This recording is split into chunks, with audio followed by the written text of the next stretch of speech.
உறவுகள் அனைவருக்கும் வணக்கங்க. ஒரு பொண்ணுக்கு ஒரு அளவு இருக்கலாம். எல்லாமே இருக்கலாம் தான். ஆனாலும் ஒரு அளவு தாங்க. ரொம்ப முறுக்கிக்கிறாங்க. ரொம்ப தான் ஸ்ட்ரிக்ட் ஃபேர்வெலி அப்படிங்கிறதுனால நல்லவங்களுக்கு எல்லாமே திமிரு ஆணவம் கொஞ்சம் இருக்கும் தான். ஆனாலும் கொஞ்சம் இறங்கி வரணுங்க. "அன்புக்குண்டோ அடைக்குந்தாள்" அப்படின்னு சொல்லியிருக்காங்க. ஆனால் இந்த அன்பையே அடக்கி ஆளணுங்கன்னு நினைக்கிறாங்களா கண்மணி? எப்படிங்கிறது தெரியல. நீங்கள் தெரிஞ்சால் கமெண்ட் பாக்ஸில் உங்கள் பொண்ணான கையில் ஒரு கருத்தை தெரிவித்து ஒரு லைக்கை போட்டு நம்ம சேனலுக்கு ஒரு ஆதரவு கொடுங்க அன்பு உறவுகளே. இப்போ நம்ம ஆள் புகையில் ரொம்ப மயங்கி விழுந்துடுறாங்களா, அவங்களால ஒன்றும் பண்ண முடியல. அவருக்கு ஏற்கனவே உடல்நிலை சரியில்லாதவங்க. இப்போ கண்மணி என்ன பண்ணுறாங்க, துடிச்சு போகிறாங்க. என்னதான் இருந்தாலும் அன்புக்கு இவங்களுக்கு ரொம்ப பெருசாக அந்த சின்ன மருமகள் மாதிரிலாம் பெரிய விரிசல் சண்டை இல்லைங்க. அதனால ஓடி வந்து அப்படியே "என்னாச்சு அன்பு, என்னாச்சு?" அப்படிங்கிற ஒரு மாதிரி ஆகுறாங்க. எல்லாரும் வராங்க, பார்க்குறாங்க, துடிக்கிறாங்க. "என்ன இது, இவ இந்த அளவுக்கு இப்படிலாம் பேசுகிறாளே" அப்படின்னு சொல்லிட்டு ஒரு அதிர்ச்சியாக இருக்காங்க. "சீக்கிரம் ஆஸ்பத்திரி தூக்குங்க" அப்படின்னு சொல்லிட்டு ஹாஸ்பிட்டலுக்கு தூக்குறாங்க. "ஜீவா சீக்கிரம் சீக்கிரம்" அப்படின்னு சொல்லிட்டு காரில் ஏற்றிட்டு போகிறாங்க. எல்லாருமே "என்ன இவ இந்த அளவுக்கு நல்லவளா, ஒரு ஆணை போயிட்டு இந்த அளவுக்கு அழுகிறா, அன்பு அன்பு என்னாச்சு என்னாச்சு, நான் தப்பு பண்ணிட்டேன்னு அழுகுறாங்க இல்லையா, அதை நினச்சி எல்லாம் பேசுகிறாங்க. ஹாஸ்பிட்டலுக்கும் கொண்டுட்டு போயிடுறாங்க. அங்கே போயிட்டு துடிக்கிறாங்க. "பாருங்க சீக்கிரம், அன்புக்கு ஒன்றும் இல்லை, என் அன்புக்கு எதுவும் ஆகாது, சீக்கிரம் பாருங்க டாக்டருங்கள." ஜீவா பார்க்குறாரு. "என்ன கண்மணி, என்ன பேசுகிற, ஏன் அன்புன்னு சொல்கிற, யார் இவர்?" அப்படிங்கிற. "ஐயோ அதெல்லாம் அப்புறம் பேசிக்கலாம், டாக்டரை கூப்பிடுங்க" அப்படின்னு சொல்லிடுறாங்க. சரி அதை அப்புறம் பேசிக்கலாம் சொல்லி டாக்டரை கூப்பிட்டு அன்புக்கு ட்ரீட்மெண்ட் பண்ண சொல்கிறாங்க. உள்ளுக்குள்ளே போயிடுறாங்க. இவங்க வெளியில் நிற்கிறாங்க வராண்டாவில். அதுக்கப்புறம் எல்லா விவரத்தையும் கேட்குறாரு. நம்ம கண்மணியும் நடந்த எல்லாத்தையும் A to Z சொல்கிறாங்க. "அப்போது உன் வாழ்க்கையில் இவ்வளோ நடந்திருக்கா, அப்போ அன்பு உன் புருஷனா?" அப்படின்னு சொல்ல. "ஆமாம்" அப்படிங்கிறாங்க. "ஏன் இதை சொல்ல கண்மணி, இது கசப்பான வாழ்க்கையாக நினச்சேன், விட்டு விலகலான்னு நினச்சேன், அதனால தான் நான் சொல்லலை. அப்போது இப்போ தொட்டு தொடரலான்னு நினைக்கிறியா?" அப்படின்னு சொல்ல. "அது என்னன்னு எனக்கு சொல்ல முடியல, ஆனால் இந்த நிலைமையில் என்னால் அவரை விட்டுட்டு போக முடியல ஜீவா, இந்த கண்டிஷனில் நான் இவர் தான் என் புருஷன்னு சொல்லாமல் இருக்க முடியலை" அப்படின்னு அழுகுறாங்க. ஜீவா என்ன பண்ணுறாங்க, "என்ன கண்மணி, நீ சொல்லாட்டி நான் கண்டுபிடிச்சிட்டேன் கண்மணி, என்ன சொல்கிற ஜீவா? ஆமாம், ஒரு பொண்டாட்டியால் மட்டும்தான் இந்த மாதிரி ஒரு ஆம்பளைய கட்டி தூக்கி, அதாவது அண்ணன் தங்கச்சி அப்பா அம்மா அது ஒரு உணவு இருக்குது. ஆனால் இப்போ அன்பை பொறுத்த வரைக்கும் நீ அண்ணனாவோ தங்கச்சியாவோ அப்பாவோ இருக்க முடியாது. அப்படின்னு இருக்கையில் ஹஸ்பண்ட் அண்ட் ஒய்ஃபாக தான் இருக்குன்னு நான் கால்குலேஷன் பண்ணி பார்த்தேன். அது யாராலையும் முடியாத ஒரு பந்தம். அதுலேயும் நீ ரொம்ப அவன் மேலே பாசம் வச்சுருக்கேன்னு எனக்கு நல்லா தெரியுது. எனக்கே ஆச்சரியமாக போச்சு. என்ன இந்த அளவுக்கு கட்டி அழுகிற தூக்குற, ஏன் கண்மணி என்ற சொல்லியிருக்கலாம்ல" அப்படிங்கிற. "நான் விடு அன்பு, விடு ஜீவா, நான் அன்புக்கு என்னாச்சுன்னு தெரியல" அப்படின்னு அப்படியே போய் பார்க்க. "இருங்கம்மா, அங்கெல்லாம் போகக்கூடாது" அப்படின்னு சொல்லி எல்லாரும் தடுக்கிறாங்க. அதுக்கப்புறம் ட்ரீட்மெண்ட் போயிட்டுருக்கு. கொஞ்சம் நேரத்தில் நல்லா அவருக்கு மூச்சு விட வந்துடுதுங்க. அப்படியே பார்க்குறாங்க. ரொம்ப அப்படியே அதில் அதாவது முகத்தில் இது மூச்சு விடுறதுக்கு வச்சுருப்பாங்களே, அது மாஸ்க் போட்டிருக்காரு. அடுத்து டாக்டர்லாம் "கொஞ்சம் பரவாயில்லம்மா, இப்போ நல்லா ஆயிட்டாரு" அப்படின்னு சொல்கிறாங்க. உள்ளுக்கு ஓடுறாங்க. ஓடி போயிட்டு "அன்பு அன்பு பார் அன்பு" அப்படிங்கிற. அப்படியே கண்ணை திறக்கிறாரு. "அன்பு உனக்கு ஒன்றும் ஆகாது அன்பு, உங்களுக்கு ஒன்றும் ஆகாது" அப்படின்னு சொல்ல அப்படியே கையால் இருந்ததை எடுக்கிறாரு. எடுத்துட்டு "கண்மணி" அப்படிங்கிறாங்க. "அதை எடுக்காதீங்க, மாட்டுங்க" அப்படின்னு கண்மணி துடிக்கிறாங்க. "அதெல்லாம் ஒன்றும் இல்லை கண்மணி, எனக்கு இனிமேல் ஒன்றும் ஆகாது" அப்படின்னு சொல்ல. ஜீவா பார்க்குறாங்க. "சாரி சார்" அப்படின்னு சொல்ல. "என்ன அன்பு, எதுக்கு சாரி?" "இல்லை, எல்லாம் தெரிஞ்சிருக்குன்னு நினைக்கிறேன்."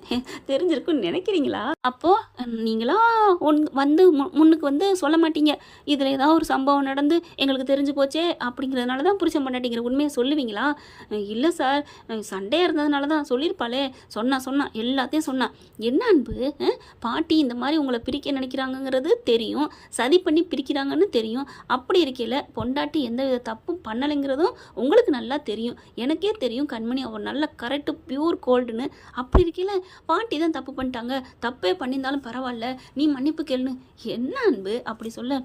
"நான் கொஞ்சம் ஓவராக தான் நடந்துட்டேன்னு தோணுது ஜீவா, என்ன பண்ணுதுன்னே புரியல. அந்த கட்டத்தில் பாட்டி எல்லாரும் முன்னாடி அசிங்கப்படுத்திட்டாங்களே அப்படின்னு தான்." "அப்போ கட்டின பொண்டாட்டியை மட்டும் அசிங்கப்படுத்தி வீட்டை விட்டே விரட்டலாமா? அது நியாயமா? அப்போ புகுந்த வீடு நமக்கு சொந்தம் இல்லை அப்படிங்கிறதானே பொண்ணுங்களுக்கு நினப்பு தோணும், வரும். அப்புறம் எப்படி புகுந்த வீட்டு ஆண்களை பார்ப்பாங்க, ஆட்களை வந்து பாசமாக நினைப்பாங்க? நீங்கள் எப்படி டக்குன்னு உங்களுக்கு மனசு வந்தால் சேர்த்துக்குவீங்க, இல்லைன்னா வீட்டை விட்டு போங்கன்னு சொல்லுவீங்க. என்னப்பா அன்பு, இப்பெல்லாம் பண்ணலாமா?" "சாரி ஜீவா" அப்படிங்கிறாங்க. "என்னமோ போங்க, ஆனால் இப்போ துடிச்சது யார், உனக்கா துடிச்சது யார் அன்பு?" அப்படின்னு சொல்ல. அப்படி பார்க்குறாங்க. தப்பு தான் பண்ணிட்டேன்" அப்படிங்கிறாரு. அதுக்கப்புறம் சரி பேசிக்கிட்டு இருக்கட்டும், ஏன்னா இவங்க 2 பேரும் கண்ணாலே பார்த்துக்கிறாங்களா. இவர் ஜீவா வெளில போயிடுறாங்க. இவங்களுக்கு அடிக்கடி இப்பெல்லாம் டச்சிங் தாங்க வருது. அடடா, கண்மணி அன்புடன் சொல்கிறத விட காதலுடன் கண்மணி அன்பு அப்படின்னு போட்டிருக்கலாம். அந்த அளவுக்கு தாங்க நெருக்கங்கள் வருது. இப்போ கண்மணி பக்கத்தில் வந்து உட்காடுறாங்க. கையை பிடிக்கிறாரு. கையை பிடிச்சோன்னு ஷாக் ஆகுறாங்க. அப்படி பார்த்தோன்னே டக்குன்னு முத்தம் கொடுக்குறாரு நம்ம அன்பு. கண்மணினால் ஒன்றுமே பண்ண முடியல. அப்படி பார்க்குறாங்க. ஏன் கண்மணி, எனக்கு ஒன்றுனா நீ துடிச்சு போவியா அப்படி சொல்ல அப்படியே ஒரு மாதிரியாக பார்க்குறாங்க. என்னை மன்னிச்சிரு கண்மணி, எல்லாம் என்னால் தான், நான் தான் தப்பு பண்ணிட்டேன், உன்னை நான் திட்டி அனுப்பியிருக்கக்கூடாது, என்னை மன்னிச்சிரு. ஐயோ அதெல்லாம் ஒன்றும் இல்லைங்க, நான் தான் ரொம்ப ரோசக்காரி மாதிரி வந்துட்டேன். உங்கள் பாட்டி மேலே பாசம் வச்சுருக்கேன்னு எனக்கு தெரியும், அதுக்காகவாது நான் கொஞ்சம் அடக்கியிருக்கலாம். அவங்க தான் வீம்பு பண்ணுறாங்கன்னு எனக்கு தெரிஞ்சிருக்கு, வேணுக்குன்னே நம்மளை விரட்டுறதுக்கு பிரிக்கிறதுக்கு பண்ணுறாங்கன்னு தெரிஞ்சிருந்தோம் அம்மாவை திட்டாங்க, நான் கோவப்பட்டது தப்பு, என்னை மன்னிச்சிருங்க அப்படின்னு சொல்ல, ஐயே நான் தாண்டி தப்பு பண்ணிட்டேன், என்ன மன்னிச்சிரு அப்படின்னு 2 பேரும் மாறி மாறி சொல்லிக்கிட்டு அதுக்கப்புறம் நெத்தியோட நெத்தி வச்சு மூக்கோட மூக்கு வச்சு கிஸ்ஸு கொடுத்துக்கிறாங்க. ஒரு நிமிஷம் நான் எப்படி ஆடி போனேன் தெரியுமா அப்படின்னு சொல்லிட்டு முத்தத்தை கொடுத்துட்டு பேச ஆரம்பிக்கிறாங்க. கண்மணி பேசக்கூடாது வா அப்படின்னு சொல்லி மறுபடியும் தலையை பிடிச்சி இழுக்கிறாங்க. இல்லை டாக்டர் வந்துடுவாங்க அப்படின்னு சொல்லிட்டு, இப்போ ஒன்றும் இல்லை ஒன்றும் பிரச்சனை ஆகுது அப்படின்னு சொல்ல, ஏன் கண்மணி நீ நம்ம 2 பேரும் ஒன்றா சேர்ந்ததே எனக்கு ஏதாவது ஆபத்து வந்தா நீ என்னை காப்பாற்றுறக்காக தான் உன்னை என் பக்கத்தில் சேர்த்து வச்சுருக்கானா அந்த ஆண்டவன், அப்படி தான் தோணுது கண்மணி அப்படிங்கிறாங்க.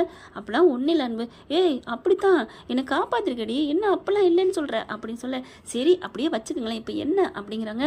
இருந்தாலும் நீ எவ்வளோ பெரிய நல்லவ தெரியுமா, தப்பு பண்ணிட்டேன், எனக்கு எப்படி இருந்துச்சு, நீ மட்டும் இல்லைன்னா என்ன ஆயிருக்கும் அப்படின்னு சொல்ல, அதெல்லாம் ஒன்றும் இல்லைன்னு சொல்கிறேன்ல விடுங்க அப்படிங்கிற. இல்லை நான் உன்னை ரொம்ப நோகடிச்சிட்டேன், உன் கடையை அடித்து ஒடுக்குனதுக்கு என் வீட்டு ஆளுக தான் காரணம், உன்னை நான் ரொம்ப நோகடிச்சிட்டேன், நான் திட்டிட்டேன், என்னை மன்னிச்சிரு, எனக்கு மன்னிப்பே இல்லை, இந்த பாவிக்கு மன்னிப்பே இல்லைன்னு அப்படியே மறுபடியும் மூச்சு வாங்கி அப்படியே திணறாரு. ஐயோ அன்பு டாக்டர் அப்படி அன்புன்னு சொல்ல அப்படியே வாயை மூடிடுறாங்க, கண்ணை மூடிடுறாங்க.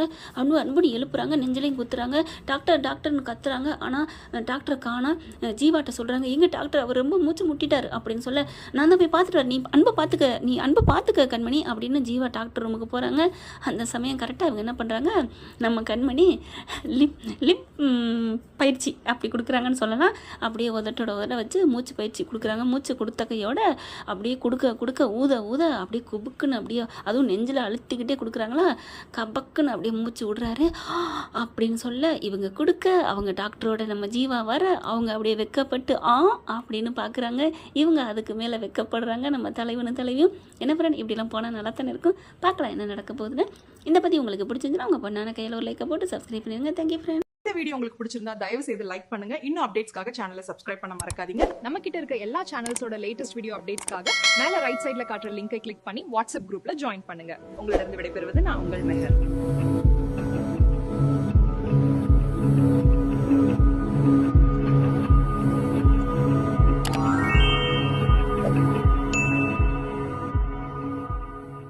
வீடியோ உங்களுக்கு பிடிச்சிருந்தா தயவு செய்து லைக் பண்ணுங்க. இன்னும் அப்டேட்ஸ்க்காக சேனலை சப்ஸ்கிரைப் பண்ண மறக்காதீங்க. நம்ம கிட்ட இருக்க எல்லா சேனல்ஸோட லேட்டஸ்ட் வீடியோ அப்டேட்ஸ்க்காக மேல ரைட் சைடுல காட்டுற லிங்கை கிளிக் பண்ணி வாட்ஸ்அப் குரூப்ல ஜாயின் பண்ணுங்க. உங்களிடம் விடைபெறுவது நான் உங்கள் மெஹர்.